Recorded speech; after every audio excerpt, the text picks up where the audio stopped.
Okay, I suggest we get started. A very warm welcome to you, everyone, from inside The Hague University, outside the university, and also to our friends from our international partners. Welcome to the big conversation of the 10th of December, being critical about critical thinking. The session will be hosted in English because of the benefits to our international guests. My name is Eefke de Lauw, and today I'll facilitate the session. And I'm delighted to introduce, first of all, our two speakers today. First of all, a very warm welcome to our first contribution by Chris Detweiler. He's our professor of philosophy in professional practice and started in that role in May of this year. And he has a very rich background in media studies and media technology, and is also still a lecturer at the Hague University of Applied Sciences. I'm very happy that you could contribute to the big conversation today, Chris, so really looking forward to that. And then we welcome back Laurence Guerin, our professor of global citizenship.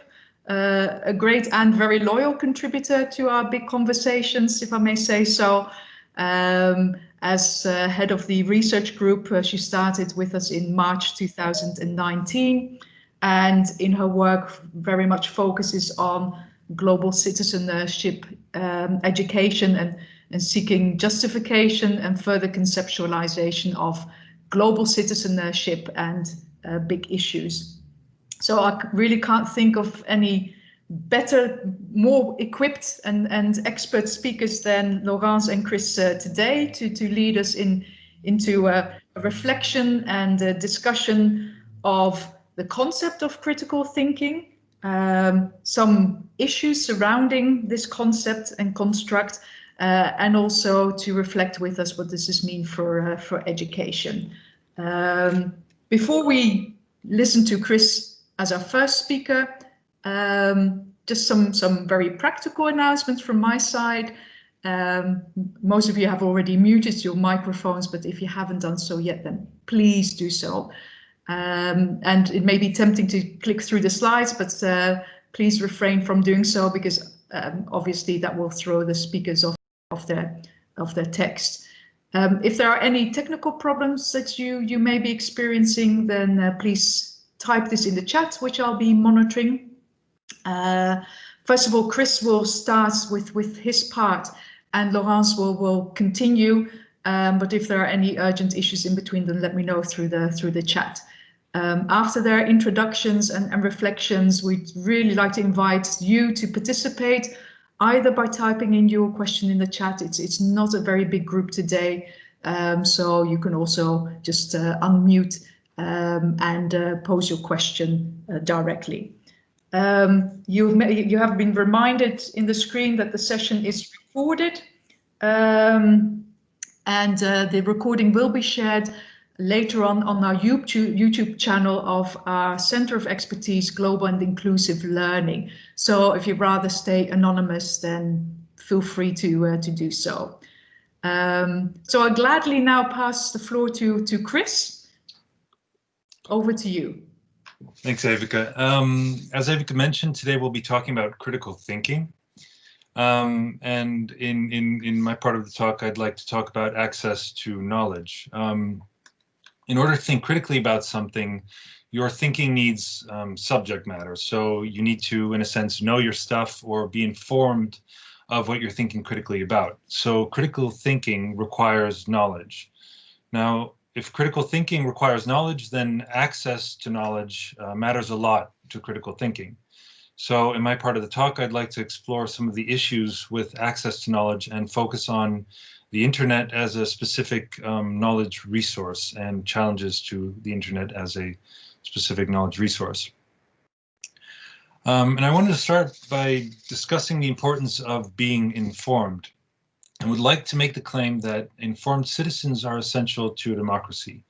If we consider a democracy in which citizens are not informed, we would have reason to consider that democracy a somewhat diminished form of democracy. And being informed depends on a number of basic elements that, by extension, are also important to democracy. On the one hand, one needs to be able to process information, to reason, to form arguments, and process arguments, so basic rational discursive abilities. On the other hand, one needs access to information and to the structures that provide information, or epistemic resources. And access to these epistemic resources in a democracy should be equal in some basic sense. So we should have some sense of, some notion of epistemic equality. The importance of this is echoed in a sense in Article 19 of the Universal Declaration of Human Rights, which states that everyone has the right, among other things, to seek, receive, and impart information and ideas through any media, regardless of frontiers. Now, one of the currently most notable media through which we seek, receive, and impart information is the internet. And accordingly, as you might expect, the UN Special Rapporteur on Freedom of Opinion and Expression, so Article 19, has argued that states have an obligation to recognize the unique and transformative nature of the internet, and accordingly should ensure access to the internet. So why should we care about access to this particular resource? Well, there's a view of the internet as a public good, and that consists of two sort of main lines of thought. On the one hand, the internet distributes information, so it's an epistemic resource. It's a vast repository of all sorts of information, from government information to scientific publications, memes, cat videos, rumors, reviews, scientific publications, etc. And not only is there a vast amount of information available, it's available to more people than that amount of information has ever been available before. And what's more, it makes the production of knowledge more inclusive. Most internet users, in some sense, also have a voice on the internet, so knowledge production becomes more inclusive in a sense. This also relates to the second view of the internet as a particular kind of public space. It's a place where people can express themselves artistically, where they can go for recreation, where they can engage in commercial activity, political activity, dialogue, etc. And taken together, these two sort of societal roles of the internet give reason to view it as a form of public good, something that we should support and to which we should ensure access. On this view of the internet as a public good, inhibiting access to the internet is harmful. And it's harmful because it leads to unfair distribution of structural epistemic resources, which leads to epistemic inequality. So access to the internet is important, but there are a number of challenges to access. Some of these challenges have to do with access to the internet, sort of the physical possibility of access to the internet in the first place. So these have to do with, on the one hand, a lack of infrastructure, not having internet cables, not having a computer to access the internet, or a computer in a public library to access the internet, etc. Once these are in place, these infrastructures, there's still the issue of having the skills and sort of digital literacy in order to be able to seek, receive, and impart information on the internet. These challenges, these types of challenges, result in what's often called the digital divide, the idea that there are internet haves and have-nots, and that this is in some sense unfair, that there's this unequal access to this epistemic resource. Now, another set of challenges to access, and the ones I want to discuss today, are distribution mechanisms, information distribution mechanisms on the internet. And I want to discuss three here. There are other sort of related issues, but I think these are the three most important. These are blocking or filtering content, search, and algorithmic recommendation. Blocking or filtering content on the internet is, when I'm talking about that, I mean when state actors sort of intervene technically in how people are able to access content on the internet. Now, there are legitimate forms of blocking or filtering when, for instance, We block or filter, states block or filter child pornography, hate speech, defamation, etc., in order to protect the rights of other groups than the groups producing this content. Now, there are also less legitimate forms or more questionable forms of blocking or filtering, such as when infrastructure is in place to technically block access, for instance, to websites containing terms like democracy or human rights, as supposedly happens in China. A second category of blocking or filtering is preventing access or information dissemination at key political moments, so or moments of social unrest, etc. So, for example, in the 2011 Egyptian protests, for 1 or 2 days, there was widespread internet shutdown. And in November 2019, during the Iran fuel protests, we also saw a number of days where access to internet was severely blocked, as a means of the government to sort of limit the possibilities for coordinating political action online.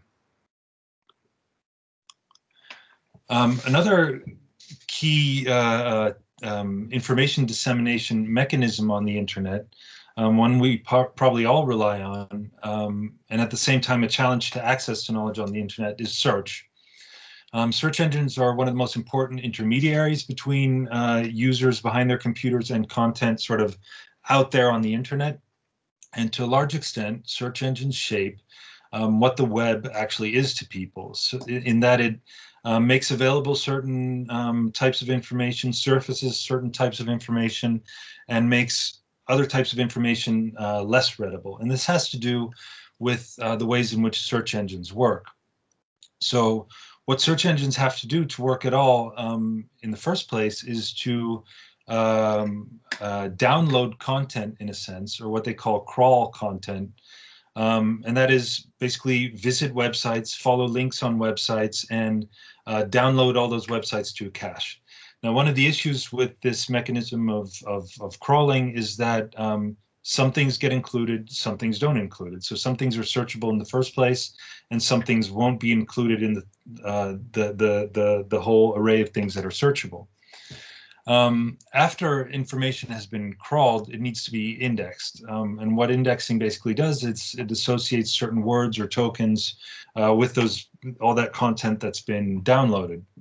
This is similar to how an index works in a book, where you have your keywords in the back, and next to the keywords are page numbers that they refer to, and you can go to that page and you'll find the keyword described in some context there.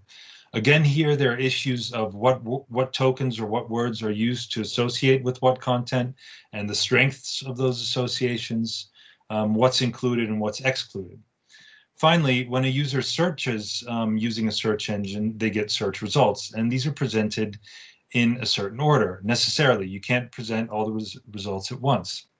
So what we see in the image here are what different users might get when searching for e-cigarettes or vaping online.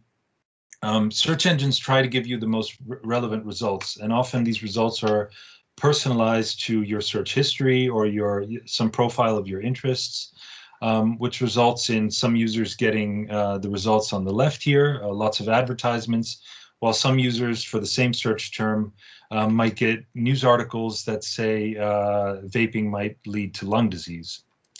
And an issue here is that search engines are algorithmically deciding, in a sense, what counts as relevant, what counts as more relevant than other pieces of information, and what can get sort of pushed to page 20 of the search results where no one ever looks. Another related issue with sort of these algorithmic intermediaries is algorithmic recommendation. And this is basically what happens whenever you look, whenever a website or piece of software offers you suggestions of other things to look at based on what you're looking at now. So whenever you visit Facebook, you get a whole list of things in your news feed, which are basically the most relevant bits of information about your friends or pages you follow or news articles, etc. But it also happens when Amazon and Ball.com suggest related products, or when Spotify suggests related songs, YouTube suggests related videos, etc. And what's going on here is that these websites have an incentive to provide you with content that will engage with the website and keep you coming back to the website. So content that in some way fits your interests. So these websites have a sort of incentive to figure out what's interesting to you. Of course, they don't have much information about you aside from how you interact with the content that they provide you. So how long do you look at a website? What do you click on? Do you click on a like button or a dislike button? Do you fast forward the video, etc.? This is a guessing game. Based on these signals, compute some notion of what your interests are. And they make a lot of assumptions there about what's meaningful, what's reliable, and also sort of reduce the rich context of what determines your interests in everyday life to these really narrow definitions of how long you looked at a website or whatever. Another issue is that the things they suggest to you are already a set of things that they think are potentially interesting to you. So when you click on, you know, that additional cat video, that's sending a feedback signal to YouTube that says, ah, so the things we suggested in the first place were interesting. Let's show this user more of that. And what happens is that basically you're getting narrower and narrower recommendations. So you're reinforcing, every time you click, you're reinforcing this notion that those things were indeed interesting. And what that also means is that there's little incentive there to expose you to content that doesn't fit that narrow definition of interest. So if on Spotify I listen to a lot of bossa nova from Rio, the system doesn't have much incentive to expose me to noise music from Tokyo. Now, there are a number of issues I'd like to highlight with this algorithmic curation. Some might be more familiar than others. First of all, there's the issue of what philosopher Michael Patrick Lynch has called Google knowing. And this is a notion that through Google, we know more easily, or we acquire knowledge and information more easily, more quickly than ever before. But this form of knowing is also more dependent on others than ever before. Not only the people putting information out there on the web, but also I would argue in the sense of these algorithmic intermediaries, the algorithms that are deciding what counts as relevant information and what doesn't, and what matches your interests and what doesn't. So our knowing, our acquiring knowledge is very dependent on, we've outsourced some of it to algorithms in this sense.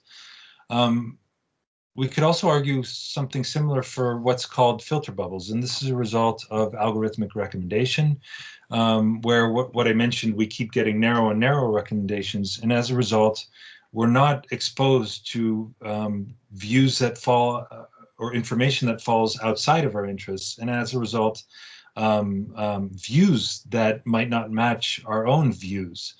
So increasingly, we're sort of clustered together with communities of like-minded people, is the argument. As a result of these two issues, you could argue that our ability to make autonomous decisions is altered.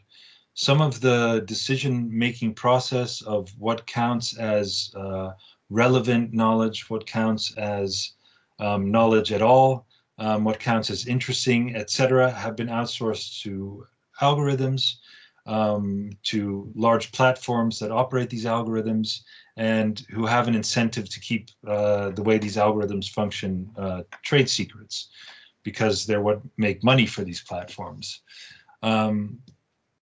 What this also means is that thinking critically about information itself, because you might argue, well, critical thinking is an answer to all of this. Just look critically at the sources of information that you're consuming and you'll be all right. But I'd argue, and I think Laurence with me, that this does not suffice. This isn't enough. We need to also critically think about how that information reaches us and how these platforms are mediating our access to information and how they're shaping the whole process of knowledge acquisition and what we're outsourcing to these platforms, etc. So there needs to be this additional level of critical thinking. Now, critical thinking unfortunately, isn't so straightforward a concept. It's actually quite a controversial concept. And to explain more about that, I'd like to hand the screen over to Laurence. You can take control of the slides, I think, but if you can't, okay, yes. Great. Yes, I have it. Thank you very much, Chris. So Chris asked us to be critical about the type of information we get from internet, and also critical at a meta level about how do we get this information. And I would like to do a little bit the same. I'm like looking if it's working now. Aha. I have the feeling I'm doing something wrong.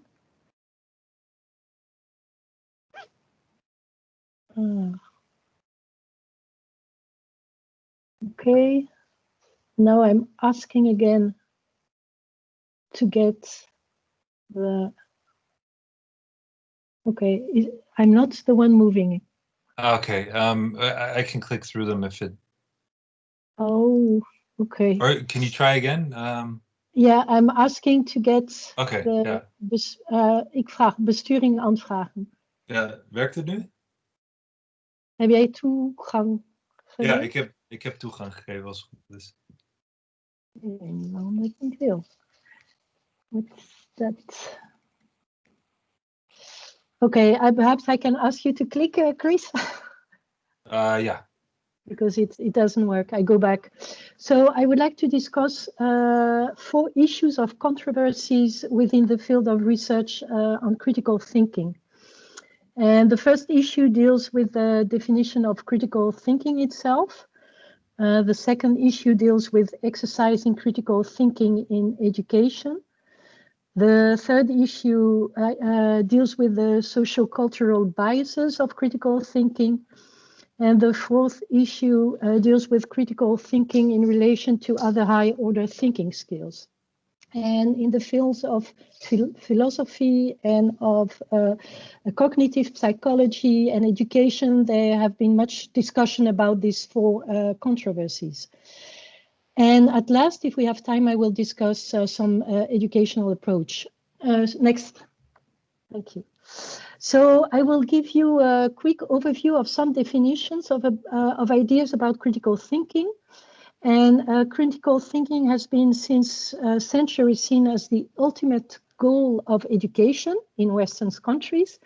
And its adoption as a goal has been recommended on the basis of respect for students' autonomy and preparing students for success in life and for democratic citizenship. So what is it? So we have Lippmann, who says it's a kind of thinking that facilitates judgment because it relies on criteria, self-correcting, and is sensitive to the context. Well, McPeck has a more problem approach. Paul discusses it as a disciplined, self-directed thinking. Next one. Ennis, it's about reasonable reflective thinking, focus on deciding what to believe or to do. Bailyn stress more normative enterprise in which we apply appropriate criteria and standards to what we or others say, do, or write. Siegel, appropriately moved by reason. And Dewey, active, persistent, and careful consideration of any belief or supposed form of knowledge in the light of the grounds that support it and the further conclusion to which it ends. Next, I think. Yes, and the next one, because So what you see is actually that critical thinking, and Dewey used not to talk about critical thinking, but reflective thinking. What you see is that there is a kind of, the definition is contested. But the competing definitions I have just mentioned can be understood as differing conception of the same basic concept, careful thinking directed to a goal. And conceptions differ with respect to the scope of such thinking, the type of goal, the criteria and norms for thinking carefully, the thinking components on which they focus, and so on and so on. And Bailyn, for example, has resumed 3 features. As you can read, it's done for the purpose of making up one's mind about what to believe or do. The person engaging in the thinking is trying to fulfill standards of adequacy and accuracy appropriate to the thinking, and the thinking fulfills the relevant standards to some threshold level. Next. To summarize the discussion in another way, it's a normative, critical thinking is a normative concept, a kind of good thinking. It has sets of criteria that define the quality of this good thinking, and it involves abilities as disposition. And what's interesting now, I've only discussed actually definition of critical thinking as the discussion is ongoing in philosophy. But cognitive you will find other kinds of definition of critical thinking. And another fact that is interesting and relates a little bit to the definition of critical thinking, it's that it's very hard to measure. And 2 years ago, I've organized a summer school on critical thinking, and I'd invited a researcher from the University of Utrecht who are working on trying to measure critical thinking. And actually, they said we do not have really a good, reliable, and valid instrument to measure such skills.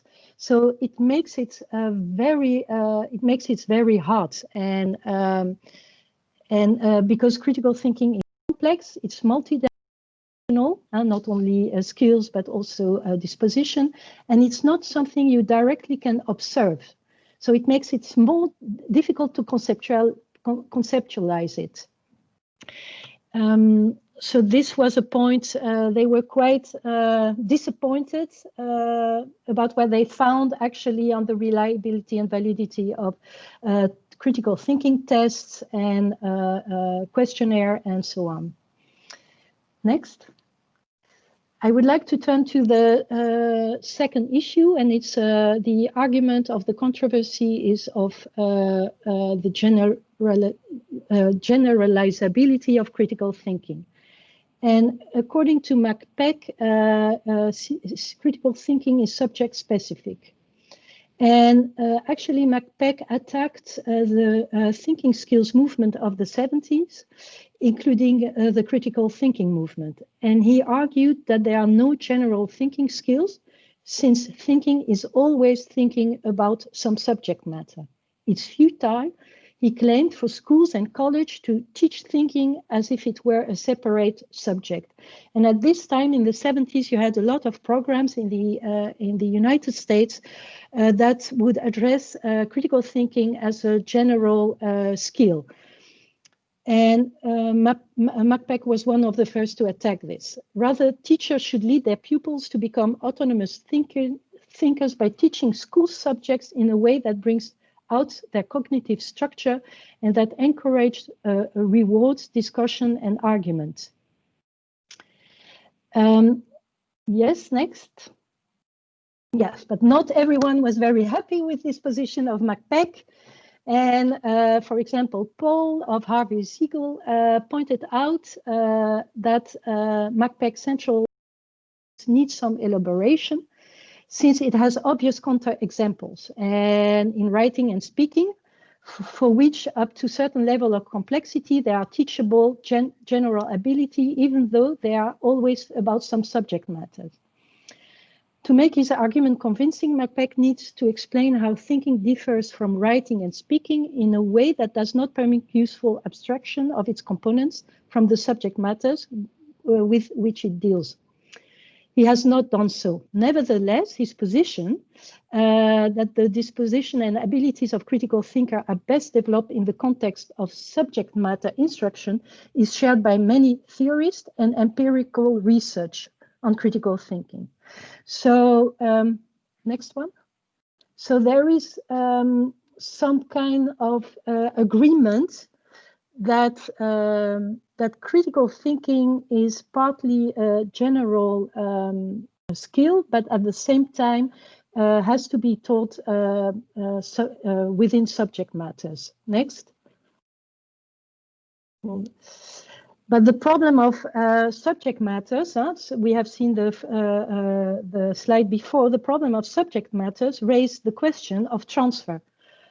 If critical thinking can only be taught within history, within geography, within literature, then how can people think critically in their daily life? So this is a question that we have to answer.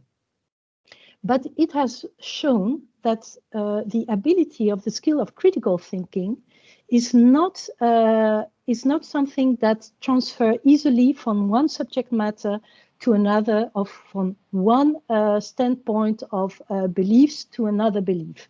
And we can see this. So, for example, you can have really strong religious beliefs without being critical towards these religious beliefs, and at the same time be very critical in an academic way on other topics. So belief also can distort the way you think critically.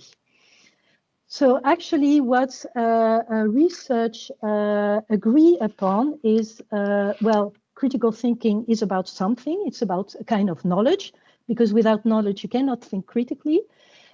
Different subject matters have a kind of logic and have a kind of way on how do you make an argument. So, for example, if you are studying law, then you use other types of arguments, another way to defend your viewpoint than when you are working as a social work, for example. And what you have to do is to explicitly make transfer. When you think here we are dealing with a general skill, you have to explicitly make a transfer from the one subject domain to the other. And this is what educationalists has to work on it. So it seems that about these controversies, we have a certain kind of consensus that actually critical thinking is on the one hand a general skills, but also domain specific. And I have someone who is very active in the chat. Thank you very much.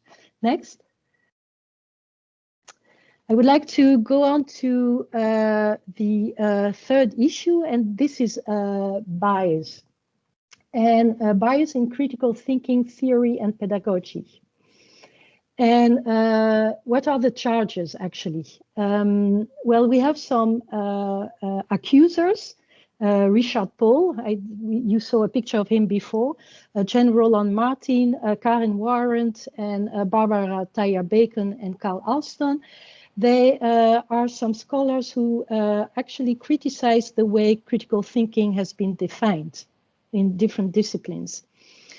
And because even if critical thinking, as I showed, is a contested concept, it has some key features that focus on the logical analysis and evaluation of reasoning and arguments. And this is what they are actually fighting or accusing. And one of their arguments is that these dominant theories really focus on this kind of reasoning, analysis, logical analysis, and evaluation of reasoning and arguments. And they think it's really a Western way, a white, male, and cultural idea of critical thinking. Even though these accusers acknowledge that such analysis and evaluation is part of critical thinking and should be part of its conceptualization and pedagogy, but they insist it's only one part. Next. So what are the kind of privileged way these accusers are actually criticizing?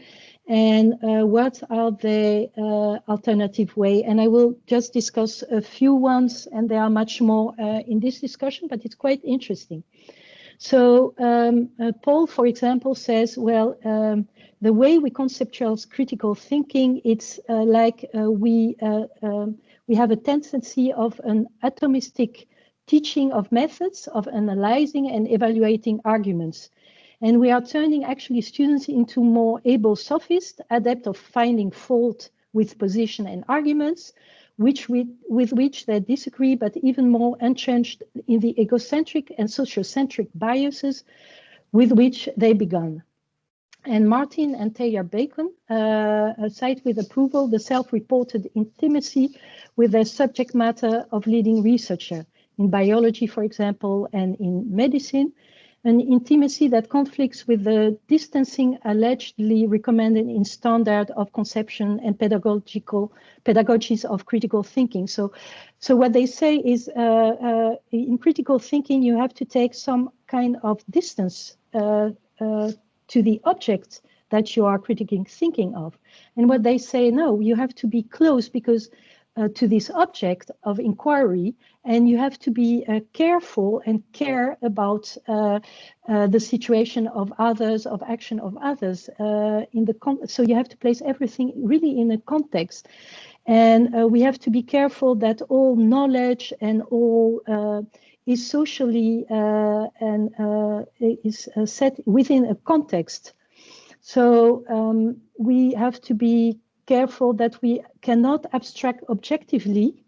We cannot, it's like an illusion to think that you are objectively having a distance to your objects that you are critical thinking of, but you are actually involved with it. And we have to recognize this, and we have to use also pedagogical approach that fits this. So this is the kind of bias they are criticizing, and it's not that they are not saying that we should not analyze and have a logical kind of reasoning, but this is a kind of we can use other ways of thinking, just like creativity, imagination, art, emotion in reasoning. We cannot say we have to critical thinking is only a rational activity. It's also an activity with emotions. Next. So what are their alternatives? So they say we have to have not only written or spoken assignments, but we can have portrait solution by acting, photograph, make a physical object, cartoons, or ask students to propose other types of assignments. So not only to have the written and oral assignments, but try to use arts actually as a methods. And enable students to change position. So we are not only have a distance to our object, but we are part of the object, and we should be able to take different perspective in this object. You can use a group problem solving as well, and so on and so on. So they propose in their writings and research alternative ways to the privileged ways. Next. So this is a kind, I have already discussed this, and so we have to think more in communities, a way of thinking on critical thinking, and use imagination, intuition, and emotion. Next. And the last one I would like to discuss is the relationship of critical thinking to other kind of higher thinking. And I've been really struck the last 10 years because we have seen the upraising of, for example, the 21st century skills, which displays critical thinking, nothing else than decision making or problem solving. For example, for Dewey, reflective thinking was actually a kind of problem solving, and there are other philosophers who define critical thinking as problem solving. So what's the problem with this kind of distinctions? Well, actually, the answer is quite obvious because it depends on how one defines the term used in the question. So if you say critical thinking is conceived broadly to cover any careful type of thinking about any topics for any purpose, then problem solving, decision making will be part of critical thinking. But if you are saying, well, critical thinking is only about arguments and logics, then you have another kind of critical thinking, and then it's something else than decision making or problem solving. So actually, I'm back to where I started. It's very difficult to try to distinguish critical thinking to other kinds of thinking, and it depends really on the type of decision you are using actually. So we have as educationalists, we have to be careful about what kind of definition of critical thinking are we using and how does this translate into our educational approach. So this was actually my part, and I had some possible educational approaches, but perhaps we can discuss this during the discussion. Thank you. Thank you very much, Chris and Laurence, and thank you for so much food for thought, talking about the role of information and questioning how do we actually acquire access to information, and shouldn't we be more critical about how we acquire that kind of access, the problematic issues surrounding the concept of critical thinking, talking about whether it's a general skill or subject specific, and some of the consequences in that kind of thinking as well. So you covered a lot and ended also with a couple of considerations. What does that mean for our educational practice in terms of assignments, for example? What kind of assignments do we want to give our students, and how do we frame the concept as an umbrella term, or do we want to make a point of critical thinking as being very different to other types of thinking? So I think plenty of food for discussion. So I'd just like to open up the floor. Feel free to pose your questions. There were already some comments in the chat, so maybe we'd like to first take some time to consider them, and then you can raise your hand, and I'll pass the floor to you as well. But maybe Chris and Laurence, you saw a couple of comments in the chat. One about critical thinking, also maybe in these days being referred to increasingly as media literacy. And there was also a question whether the public space on the internet, to what extent is that a truly public space? So maybe Chris and Laurence, maybe first like to comment. It's a very good one. We'll see what they're where should we go first? What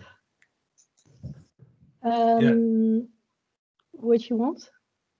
Yeah, let me just get the public space thing cleared up, and then yeah, and then maybe because the others are more related to critical thinking, I think. So the question is whether there's any public space on the internet at all. So I think this is sort of what came up in the final slide of my part, where it said filter bubbles. It also could have said splinternet as a term, or cyber balkanization. The idea that rather than one large sort of diverse space, there are actually many internets, many publics, I guess, centered around certain interests, certain issues, often on platforms that are owned by, for instance, Mark Zuckerberg. So yeah, I think in that sense, it might be a mistake to call it public. I do think that a lot of the types of activity that occur there are, in a sense, public forms of activity.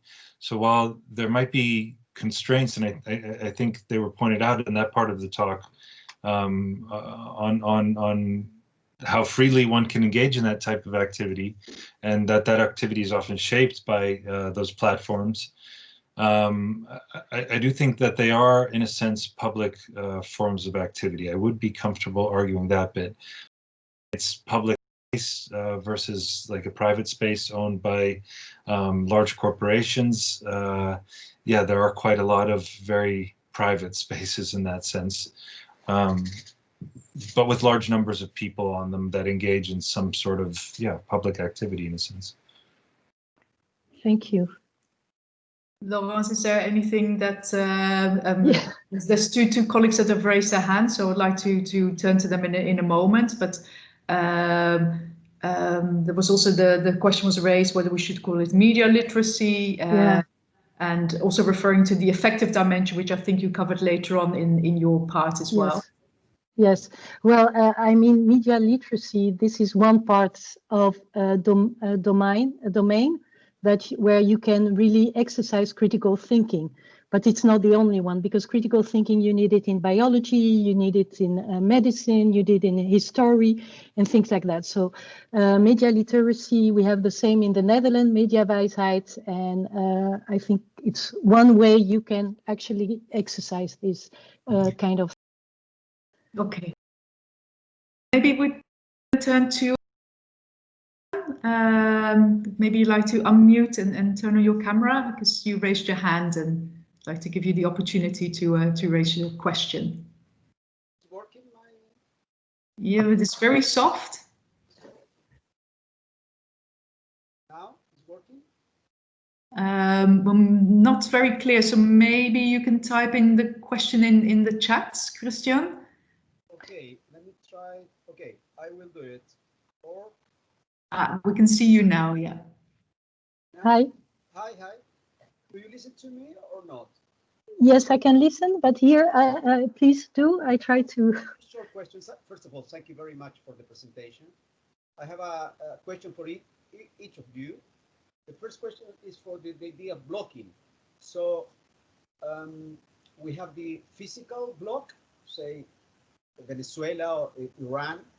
But what about the spread of fake news and conspiracy theories at the level of the content on internet? So that is in a way of blocking the access of information. And the other questions for Laurence is you said that it's measure, I think, the test. It's a big industry in the United States around tests. So I would like to listen to your opinion about a specific or tests already available, and they are applying every single year with a lot of results, and that's it. Yes, so just like the California tests developed by Faccione as well. Exactly. Same problems. Yes, Chris? Yeah, thanks for the question. I think that's a really important one, and that there certainly wasn't enough time to get into the whole post-truth discussion. So is your question whether we should consider fake news a form of blocking because it's crowding out other forms of content? Okay. Well, in a sense, I'd agree. So I don't know if I'd be comfortable arguing that fake news is the cause of undermining our faith in some idea of truth, or whether it's an expression of some other developments in the world. I think there's something to say for both views. What we do see, I think, is that it is, in a sense, confidence in an idea of one truth being out there is being undermined. Fake news, in that sense, is an expression of that, and that does make it sort of difficult to say the internet is a resource, a knowledge resource, in the way that I kind of posited in this talk. So there's definitely the issue that post-truth doesn't make this story so straightforward. It makes it difficult. I don't know if it would be blocking as such. Some would argue that there's a book by, trying to think of the author now. It's called Post-Truth, and it's out on MIT Press, but I can't remember the author's name right now. But it kind of, one of the arguments it makes for dealing with post-truth is just basically put more true stuff out there. And that view sort of does acknowledge what you're saying, I think, that, yeah, maybe post or fake news and everything is crowding out the true stuff out there, and we need to cover that a little more.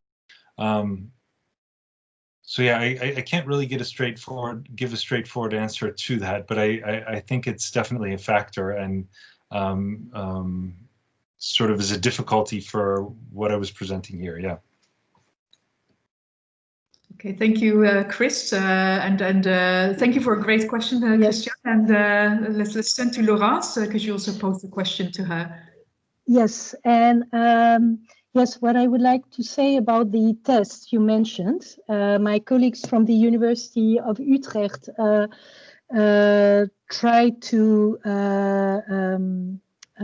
use the data as well to check the reliability and validity. And actually, they couldn't really state, oh, it's a reliable and a valid instrument. So even though with the Halpern, as with the California test, because this is one of the most used tests, they couldn't validate what's validated. And I'm working in a project where we are trying to measure critical thinking in vocational education, and one of my senior researcher made a really extensive research, empirical research, on what kind of measure are the most valid, and we find only a scale on open-mindedness in critical thinking, and even though we have problems validating this, we translate it and we have problems validating it. So we are in discussion with a few researchers around the world who are working on this questionnaire, but it's still really problematic, yes. So, yeah. Basically, to be continued. Yes. Thank you. Can I turn to one of our colleagues from The Hague? I'm sorry, I don't have your first name. It's Van Helvoort. You raised your hand and also contributed to the chat. Yeah. What question would you like to raise? Thank you. Here we are. My name is Jos. Thank you, Chris and Laurence, for your introductions.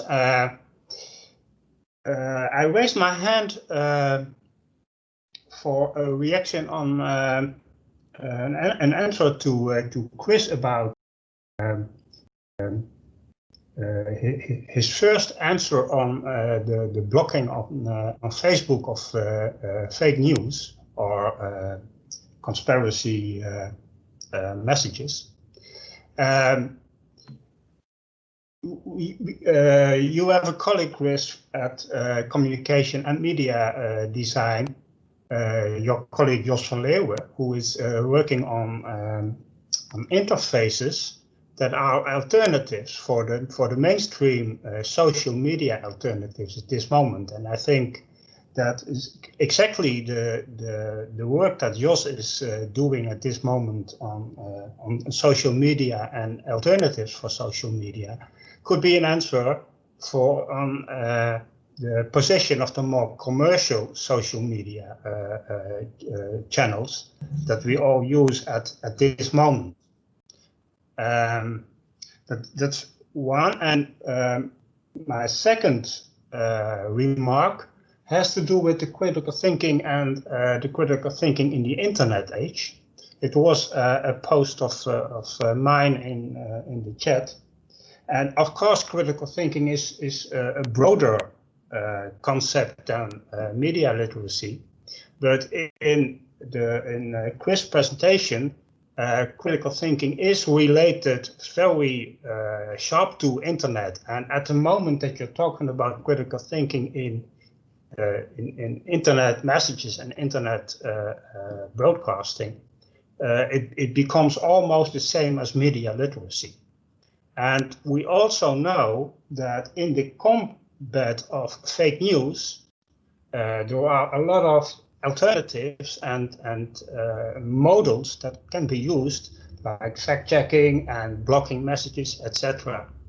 But most of the people and most of the scientists on fake news combats, they are really the opinion that a media literacy education is the best way to make to combat fake news, is to make the people, the young people, but also the elder people, resistant and critical thinkers about all what is happening on social media. So two answers almost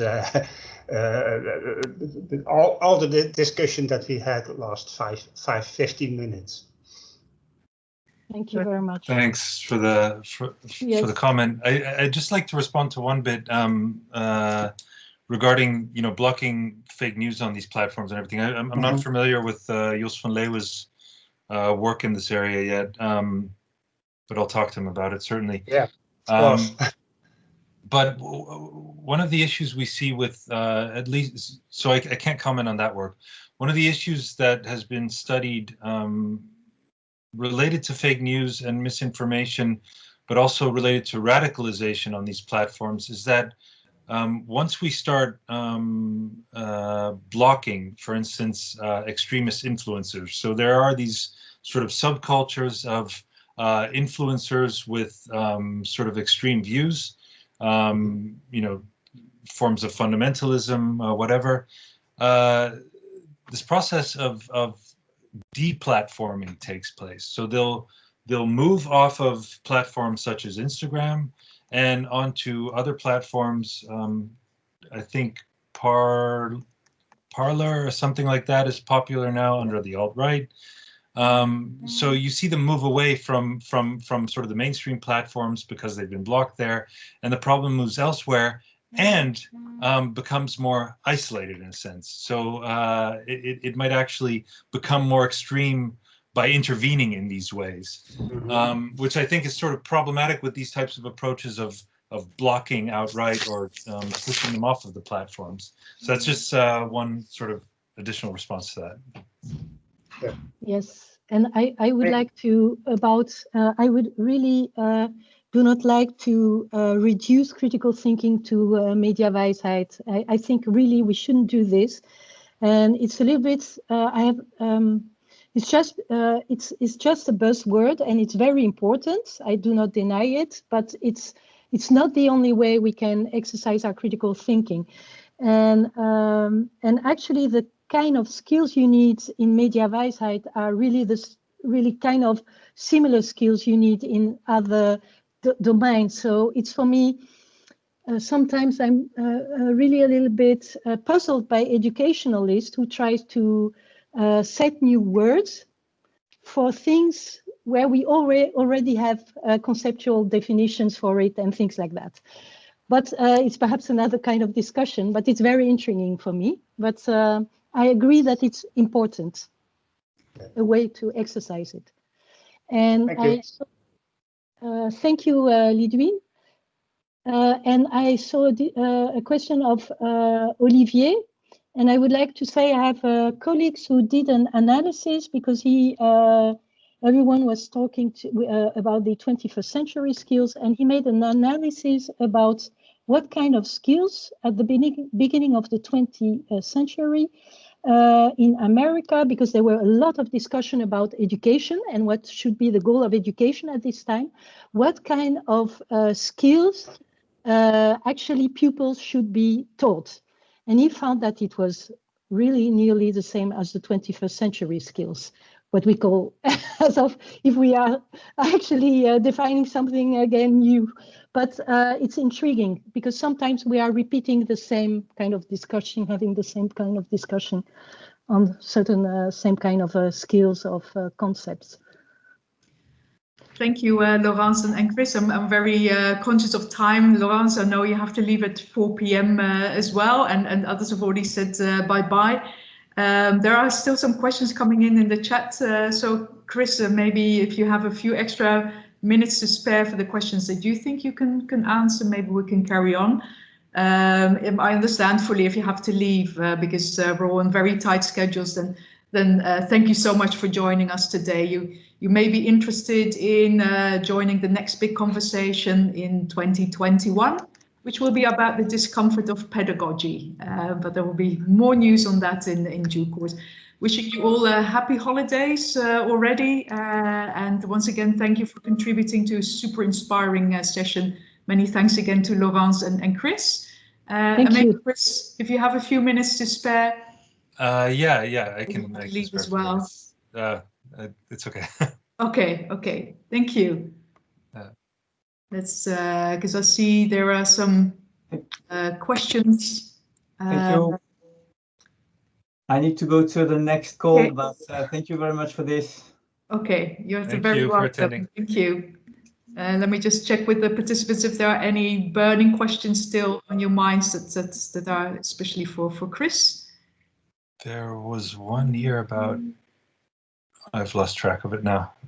How can critical thinking be used for policy development within higher education? Mm-hmm. I don't know if I can provide an adequate answer to that right now, but that's a very good question. Okay, so maybe some other time. Maybe some for another big conversation. Yeah. I think there were many very thought-provoking questions, both in the chat and the discussion. I think for us to see of critical thinking. Yeah. Are there any other major questions at this moment in time? I guess not. Okay, then many thanks once again, and do join us any next time. Bye for now. Thanks, everyone.